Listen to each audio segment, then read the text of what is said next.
Subhanallah wa bihamdihi subhanallahil aliyyil azim. Allahumma salli ala habibika sayyidina Muhammad wa ala alihi wa sahbihi wa barik wa sallim ajma'in.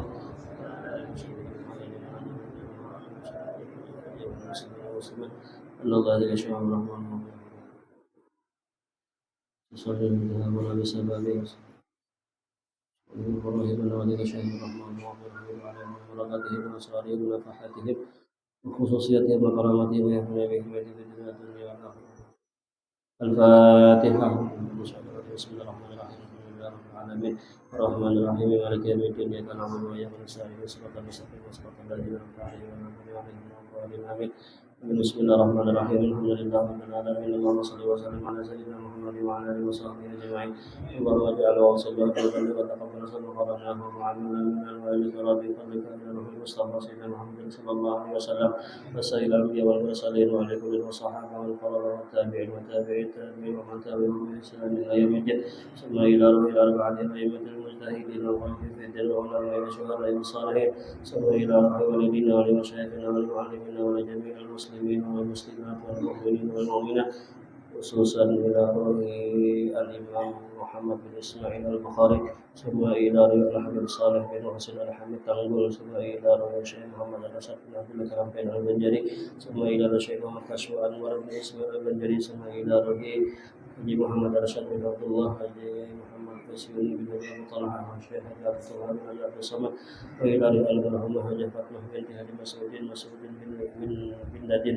ثم إلى روح أحمدك المرحومة آمنة بنت أسفار وحبيبة هارون بن علي وصولهم وفروعهم. ثم إلى أرواح والدينا ولمشايخنا ولمعلمينا ولجدنا ولجداتنا ولعمنا ولعمتنا ولخالنا ولخالاتنا ولجميع المسلمين والمسلمات والمؤمنين والمؤمنات الأحياء منهم والأموات. اللهم اغفر لهم وارحمهم وعافهم واعف عنهم. اللهم اغفر لهم وارحمهم وعافهم واعف عنهم. اللهم اغفر لهم وارحمهم وعافهم واعف عنهم. اللهم أنزل الرحمة والنعمة والمغفرة والشفاعة على أرواحهم برحمتك يا أرحم الراحمين. ربنا اغفر لنا ولإخواننا الذين سبقونا بالإيمان ولا تجعل في قلوبنا غلا للذين آمنوا ربنا إنك رؤوف رحيم. يا مولانا يا مجيب يا حاضرنا يا غيث توسلنا إليك بالحبيب توسلنا إليك بشيخ محمد الرشد البنجري وصاحب هذا الهوى وتقضي حاجتنا يا الله المسلمين قريب. اللهم يا فرج الهم يا شهيد القوى أعطي لكل عبد ما نوى من خير في الدنيا والآخرة برحمتك يا أرحم الراحمين. ربنا آتنا في الدنيا حسنة وفي الآخرة حسنة وقنا عذاب النار. يا ربي بالمصطفى بلغ مقاصدنا واغفر لنا ما مضى وسع الكرم. يا ربي بالمصطفى بلغ مقاصدنا اغفر لنا ما مضى وسع الكرم. يا ربي بالمصطفى بلغ مقاصدنا واغفر ما مضى وسع الكرم. وصلى الله على سيدنا محمد وعلى اله وصحبه وسلم. الحمد لله رب العالمين. تقبل الله منكم. تقبل يا كريم. Dan hajat kita kabul segala daerah.